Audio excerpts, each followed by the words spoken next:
La parole est à Monsieur Édouard Bénard pour la Gauche démocrate et républicaine.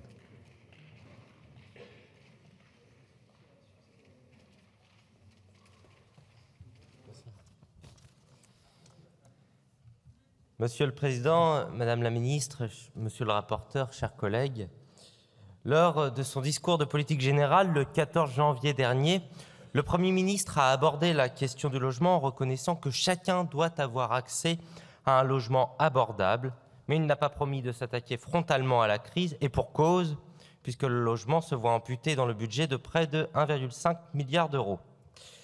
Le dernier rapport de la Fondation pour le logement des défavorisés est pourtant accablant et nous rappelle l'urgence à agir. 350 000 personnes sans abri, dont entre 5 000 et 6 000 personnes dorment dehors, dont 1 000 à 3 000 enfants.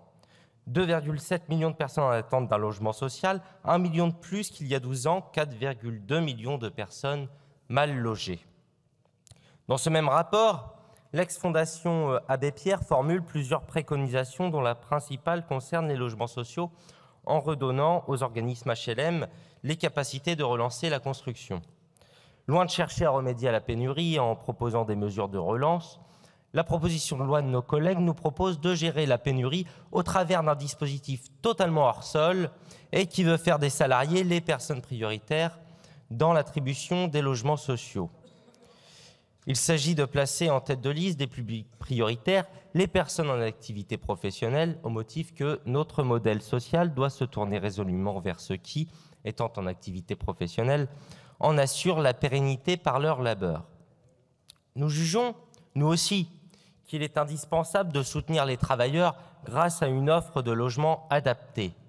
Mais les ressources étant un critère essentiel, l'attribution des logements sociaux, la majorité de ces logements sont déjà attribués à des salariés, aux côtés d'autres critères liés, entre autres, au handicap ou aux violences intrafamiliales. Si vous vouliez être utile aux travailleurs et favoriser leur accès au logement social, pourquoi n'avez-vous pas proposé de rétablir la cotisation Action Logement pour les entreprises de plus de 10 salariés supprimée sous l'égide de Nicolas Sarkozy ou de Christine Boutin en 2007 ? Pourquoi ne proposez-vous pas aux maires de votre famille politique de se mettre enfin en conformité avec la loi SRU qui leur impose de construire 20 à 25% de logements sociaux? Pourquoi ne proposez-vous pas enfin de faciliter l'accès au parc locatif privé aux ménages modestes en imposant aux bailleurs de respecter l'encadrement des loyers, en luttant contre la vacance et la prolifération des résidences secondaires en zone tendue, en rétablissant la garantie universelle des loyers pour résorber les situations d'exclusion du marché des locataires modestes? En commission, votre proposition de loi, que je dis démagogique, a été vidée de sa substance. L'article unique a été remplacé par les dispositions d'un amendement de nos collègues socialistes proposant une refonte des critères de priorité pour l'attribution des logements locatifs sociaux. La simplification et le recentrage sur les personnes vulnérables qui l'opèrent ne nous satisfont pas. Elle tente en effet, comme l'a souligné la défenseure des droits, à faire disparaître certaines catégories. Ainsi, les personnes mal logées ou défavorisées ou rencontrant des difficultés particulières de logement pour des raisons d'ordre financier, ainsi que les personnes reprenant une activité après une période de chômage de longue durée, n'ont pas été reprises.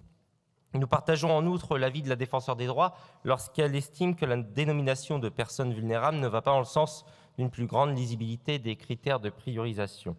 En tout état de cause, nous estimons très imprudent de modifier les critères d'attribution des logements sociaux au détour d'une proposition de loi sans étude d'impact préalable et sans des échanges approfondis avec l'ensemble des acteurs du logement social, institutionnel comme associatif.